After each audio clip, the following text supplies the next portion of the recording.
And we are live. Good morning, everybody. It's your favorite truck driver in the whole wide world, ex-truck driver, and the oldest man in crypto, Patrick,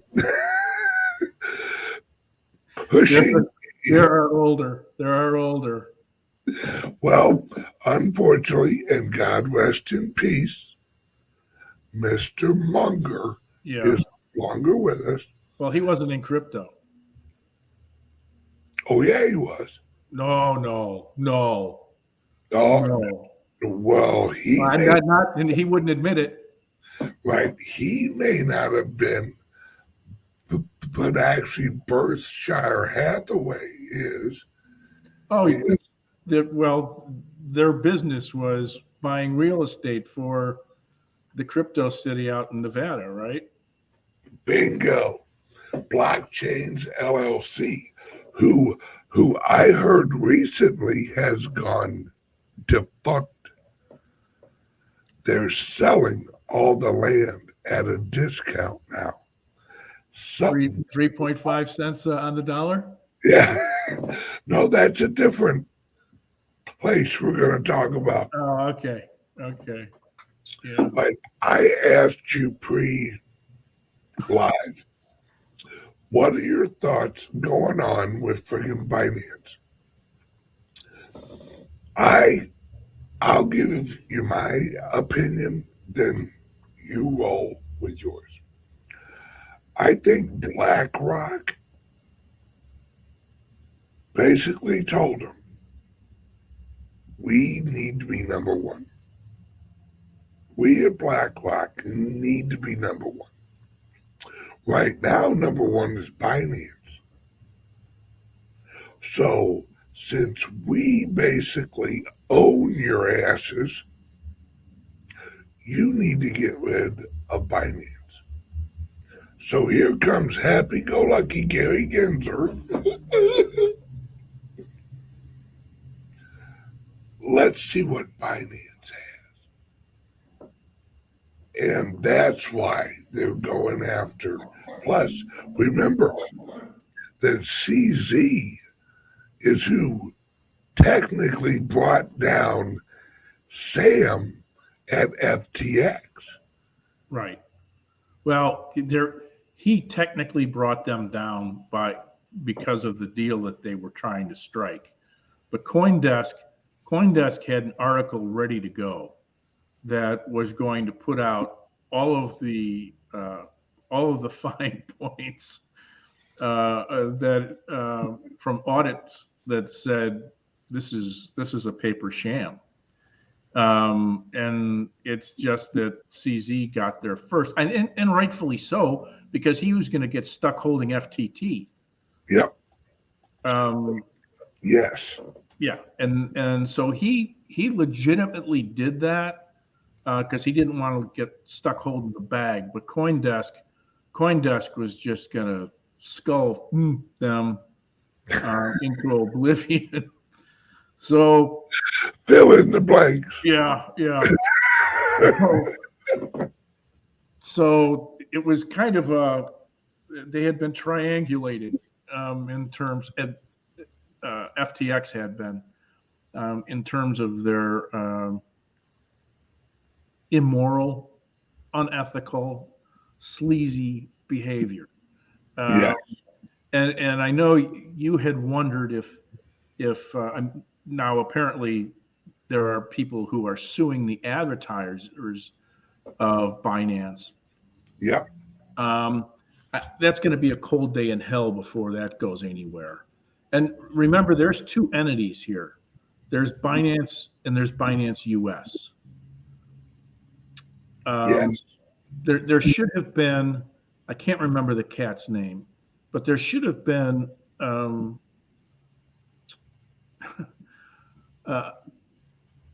understanding that there was trouble in the air when the guy who had been named the president and CEO of Binance US, and CZ was the chairman, if I remember correctly, and that cat came out of,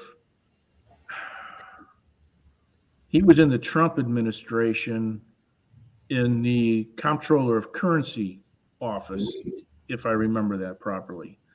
And he went from government agency to Binance US and realized that after like 3 months that Binance US was being run by CZ, and he could point out all of the things that he wanted accomplished, and it was going to be overridden by CZ anyway. And so he said, I'm not going to be part of this folly, and walked away.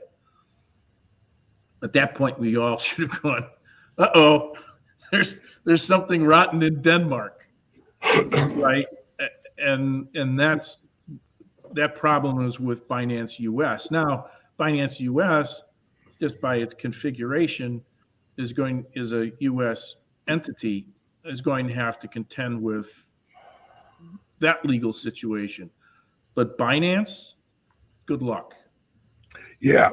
What I heard happened with the Trump guy was, now mind you, I say Trump guy, but he wasn't really a Trump guy. He didn't support Trump, right? Trump put him in place because of a recommendation, right? Trump had no idea who this cat was. It's just one of Trump's advisors, which we know he had some bad advisors, recommended this guy. And at that time, the comptroller's position and under wasn't on the top of Trump's mind.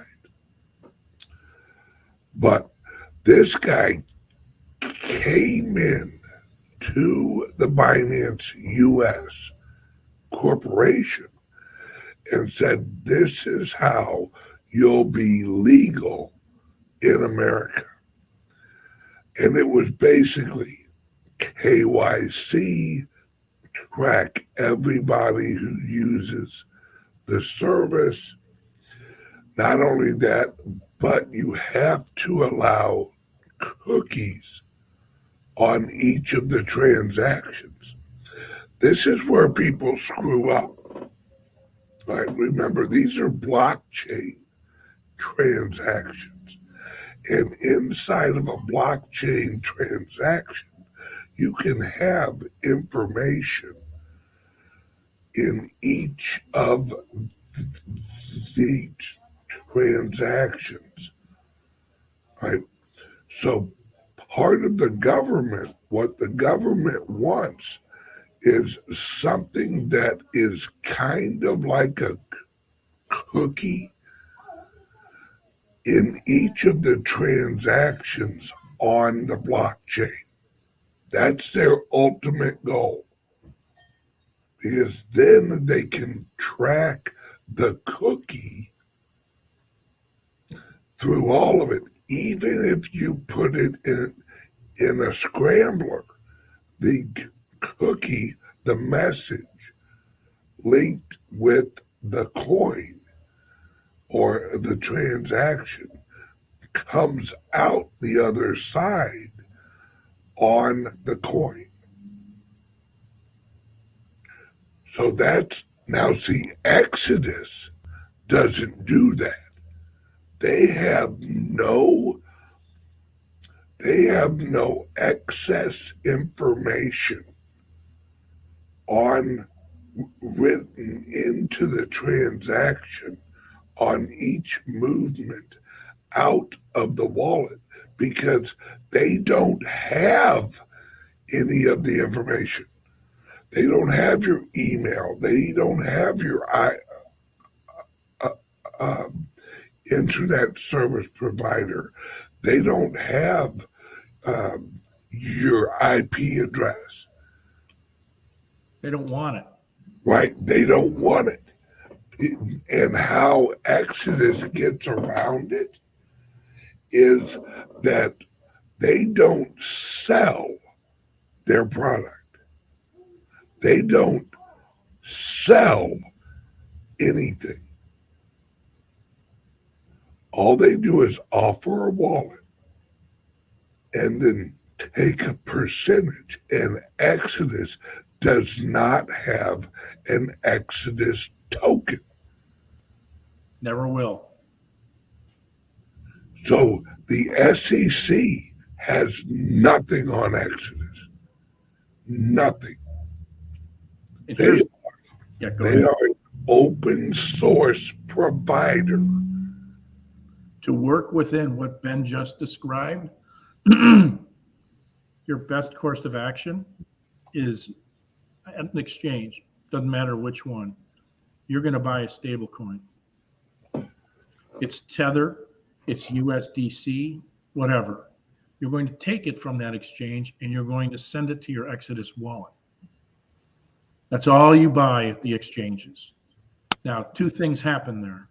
If during the 5-6 day period where the transaction has to clear, the value of that of the cryptocurrency you were going to buy drops, because you bought it at stable with a stable coin and it's pegged at the dollar, the value that you're going to be buying at is now discounted. Yep.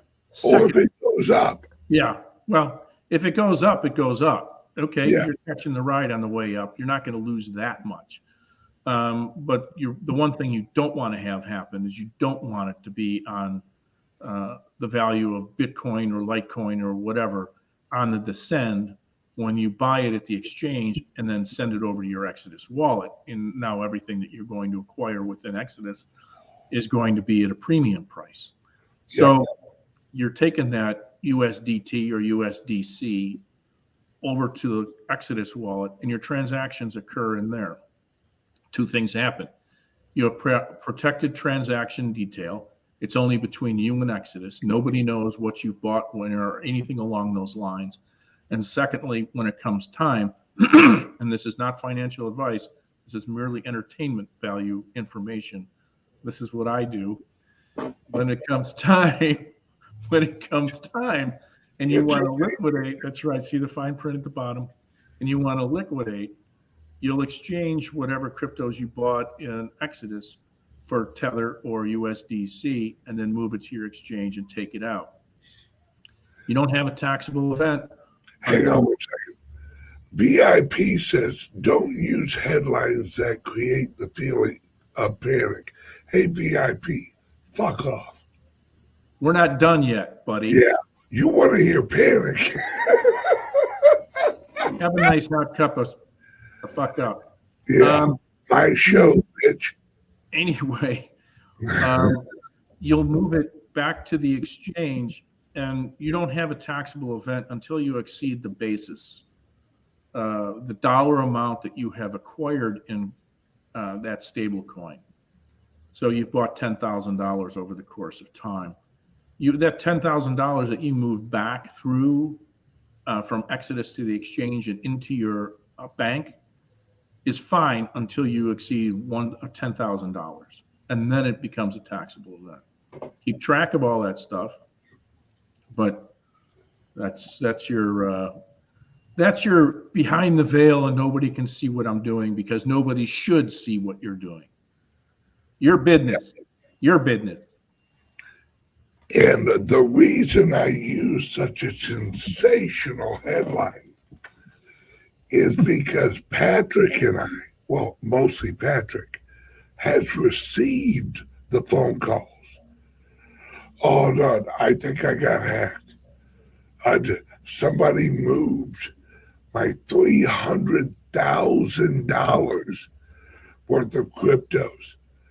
What should I do? We've received those pins. So should we pass on your advice? And we should tell those people who lost over $250,000. Why are you using such passionate language? Why don't you just settle down? Because it's $250,000. This is people's retirement.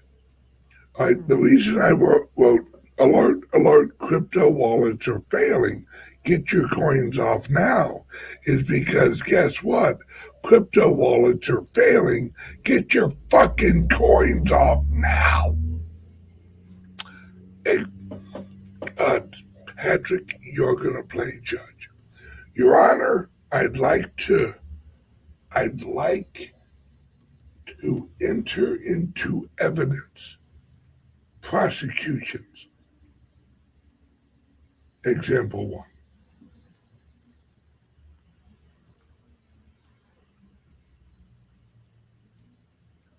Now, I've never heard of this exchange, but an exchange called ZipMex proposes to pay creditors, that means people who had their coins on the exchange, 3.5 cents on the dollar.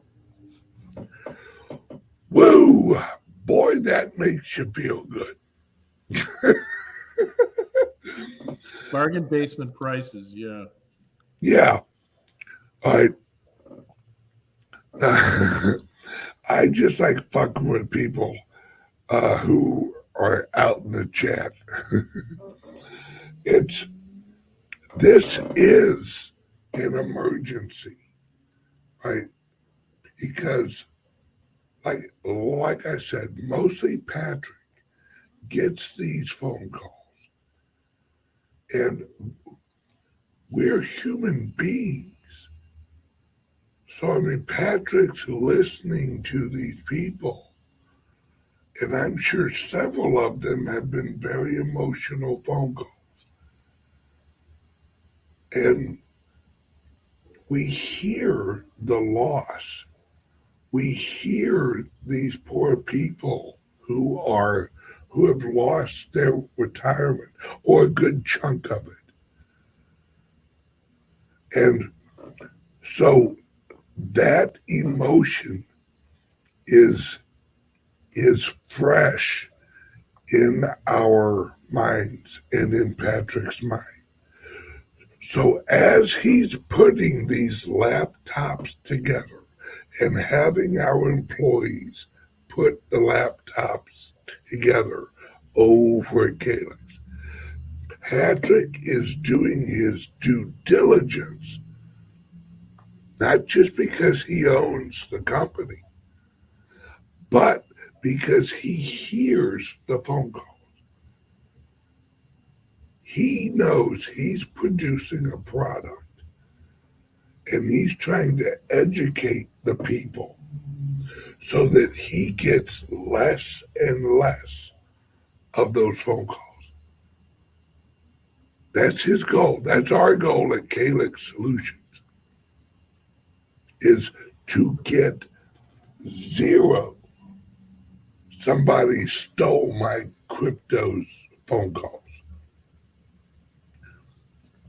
So if I seem to sound or read emotional about the topic, it's because I am.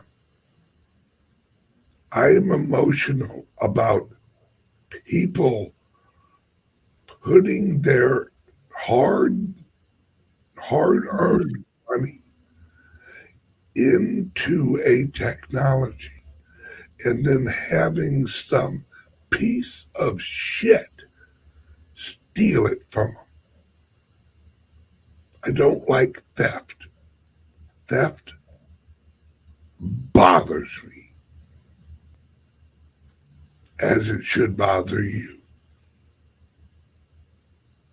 So I think this. Yes, sir.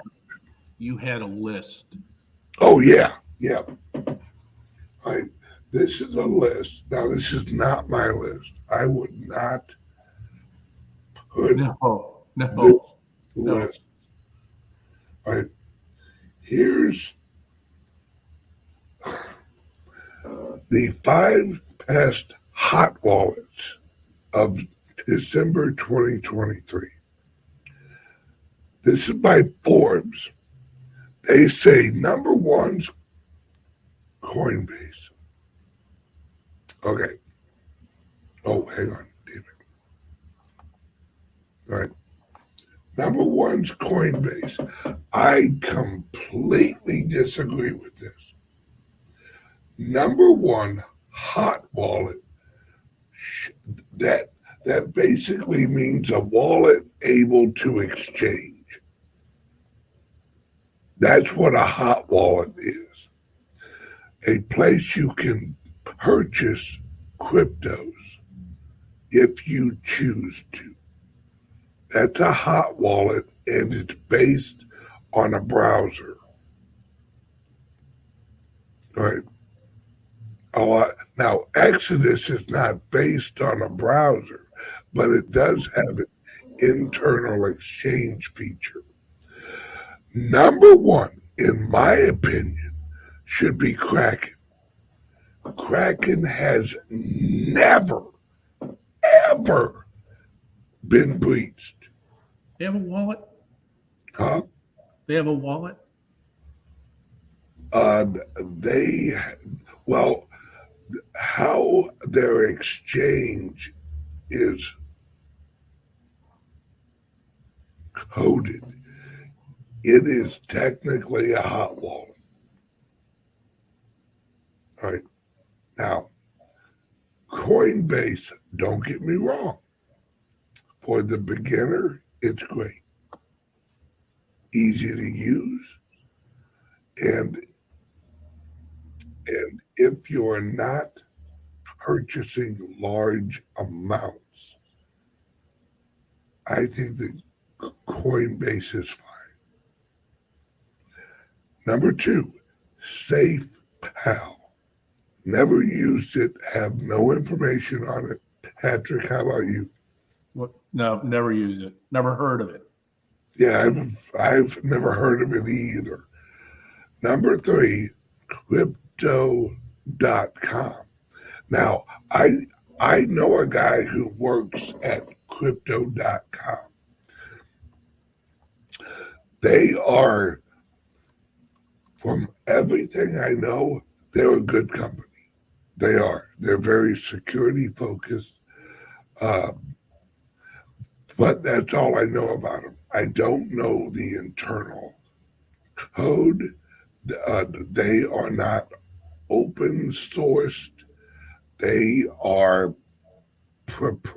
proprietary coded wallet. So I don't know their code. And number four is Exodus. In my ranking, I would have number one, Exodus. Number two, Kraken.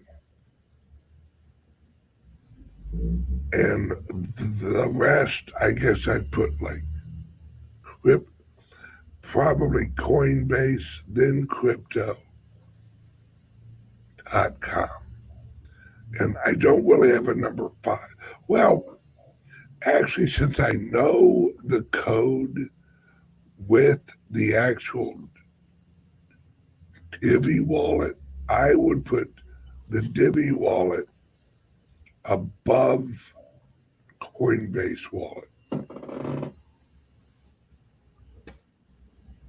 How about you, Patrick? Yeah, that's how I see it. Yeah. Yeah. Although, yeah. What I focus on is not the options the wallet has. It's what the wallet doesn't have that I focus on. Does it have all the junk code in it? Not necessary for the operation of the wallet. What I love about the Exodus wallet, and there's a link under the show for Exodus wallet. Right? What I love about the Exodus wallet is it's lean. Their code doesn't have a backdoor.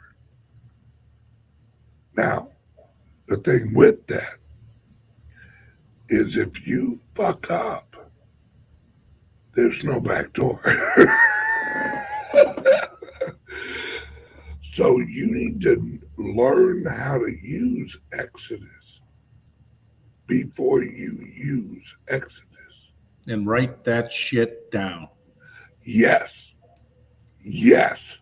Say it again, Patrick. Write that shit down. Bingo. Your first thing you should do, password, seed phrase. Bam. Write it down. If you can memorize the seed phrase, do it. Put it away and keep that shit quiet. Right? Don't talk. The first rule of Fight Club is we don't talk about Fight Club. Yeah. There is a couple of points being made here. One was pen and paper, and the other was the way that you end up doing it is engrave it on a metal plate. You can do that. You can get an engraver. You can get sheet metal and put it on there and stick it inside of a safe, if you can. And there's the punch and steel. There's that, but you can get a good engraver. That'll work as well. Yeah. And this was brought up also. This was brought up also about Atomic Wallet. We were discussing, the best, and Atomic came up, and somebody said, "Well, what the hell's going on with that?" You and I had a discussion about it not too long ago. It seems that they have the perpetrator in custody, who was responsible for that. And was that an inside job? Yeah. Inside job. It happens right after there's an update put out there, and suddenly, oh Jesus, people are writing in saying, "Oh, but it was only 1%." Yeah. No. But to their failure, Atomic has not addressed the situation. They have gone silent on this, and they're culpable. There will be a lawsuit, class action lawsuit filed. I know that there's a couple of them that are being put together. So if you suffered from that, if you were affected by it, you can go out and do a search on Atomic Wallet class action lawsuit and find. I think there were two agencies, two law firms that were running suits. So, yeah.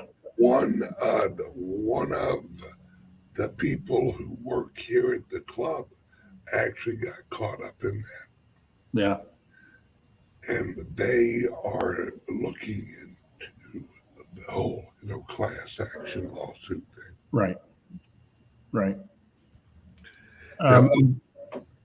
Real quick point: engravers can be found on Amazon. Yes. Yep. And now, a quick word from the sponsor. We'll be right back.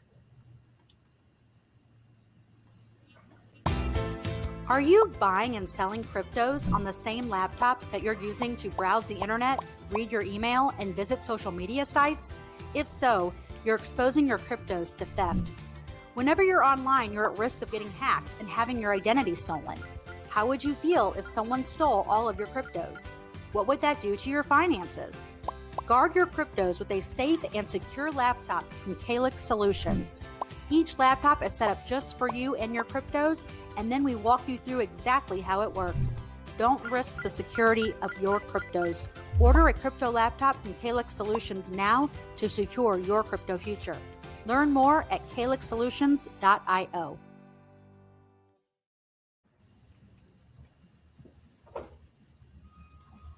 All right. Now, for those of you who are into security, those of you who want freedom and value your coins, this is our website, right? We offer crypto laptops We have Windows and Apple. And as you can see, there's a chat box that you can go on our website right now and ask questions to one of our employees. Right now, if you own cryptos, you should have a crypto-only laptop. It's your safe. This is a wallet. You don't hold your wealth in a wallet. You hold your wealth in a safe, right? And the CALIX Solutions laptops, crypto laptops, are the safest way to hold your crypto. We educate you, right? We educate you on how to use the laptop when we send it to you. We do an hour Zoom call with you, or ish, on how to set up your laptop. So we don't leave you hanging. We send you documentation, the do's and don'ts. And as a client of CALIX Solutions, you can call up Patrick or one of our employees, and you can say, hey, I'm thinking about adding this wallet.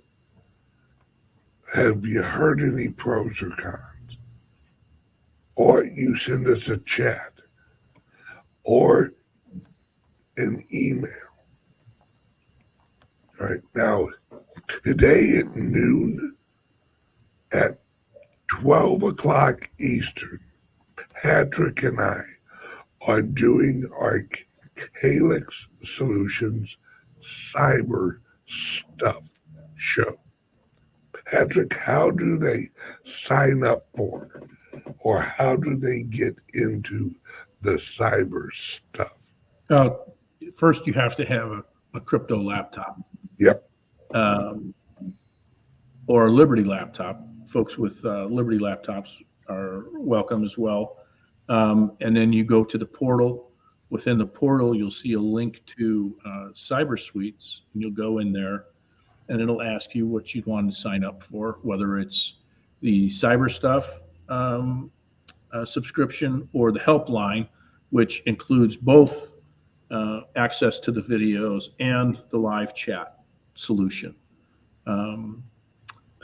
That's actually known as like crypto 911 service. Yeah. We get quite a few calls on that. It seems to be working out great. So, but that's how you get in and sign up for it. Yeah.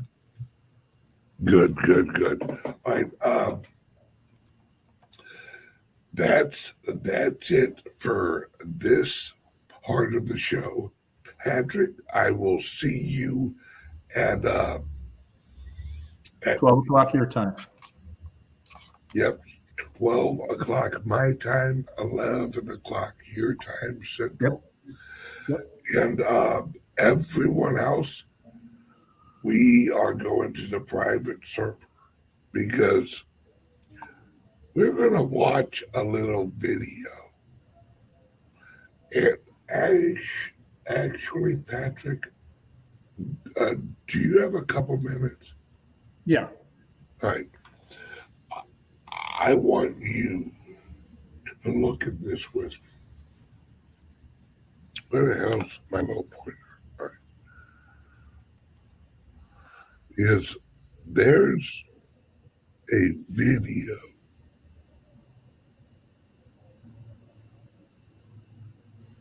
Hang on a second.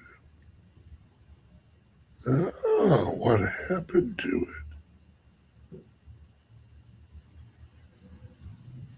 Interesting. Very interesting. I shared it, but it's not on my feed.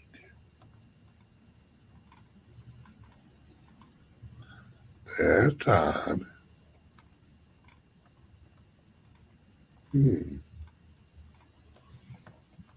All right, I'll have to actually find it. And that's unusual. What do you think's going on with OpenAI? Oh, that's a good question. That's a real good question. I'm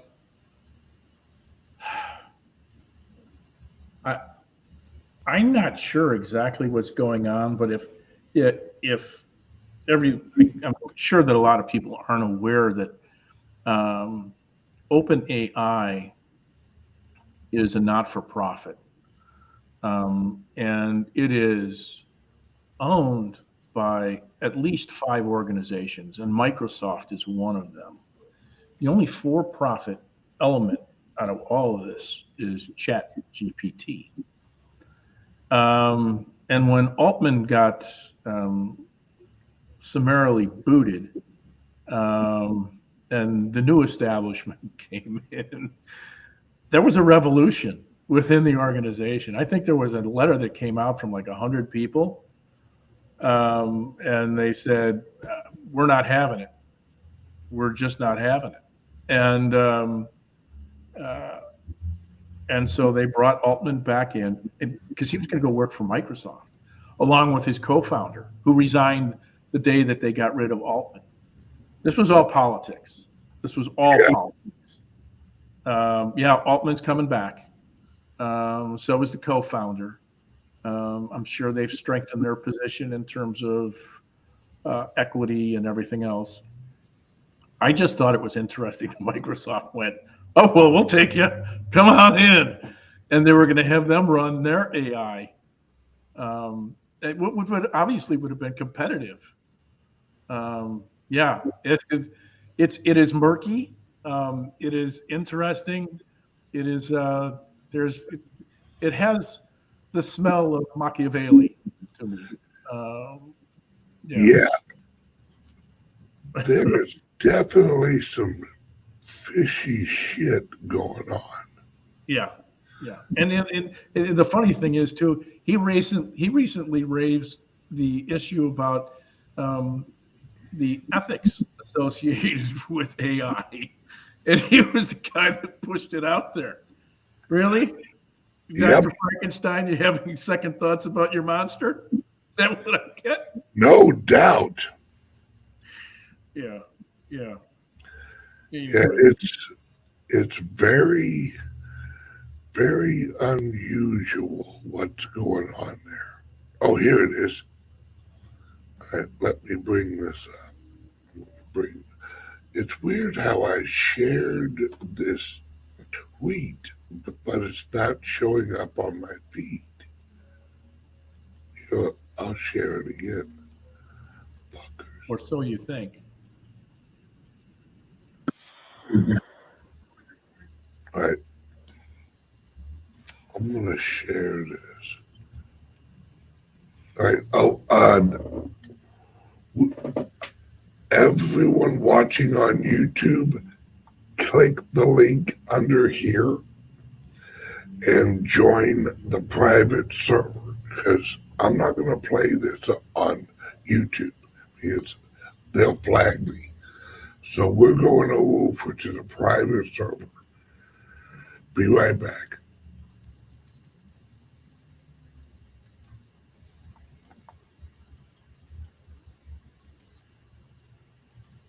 Am I hanging or am I going?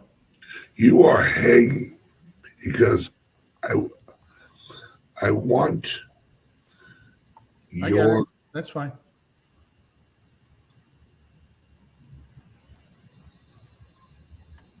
All right. I'm going to have this. I'm going to go here. All right. Here we go. I'm gonna start. Altman in, and why would 700 people threaten to quit their job because he got fired? What happened at OpenAI last week is not a good thing. OpenAI just got bought out by big money, the military industrial complex, and big government. This was not a triumph for regulation or for safety or for anyone that cares about the human race. And I'm going to walk you through exactly why. Why would the board want him gone?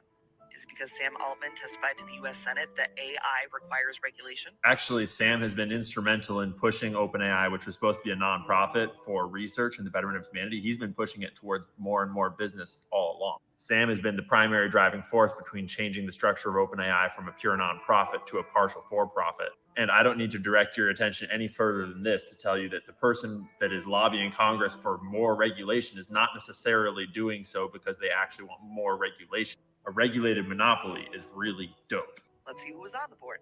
Siobhan Zillis, who has 2 children with Elon Musk and is the president of Neuralink, Musk's company that wants to put a computer chip in your brain. Actually, no, she's not on the board. She wasn't on the board right now. That's old news. Kelly Sims, who is the former head of comms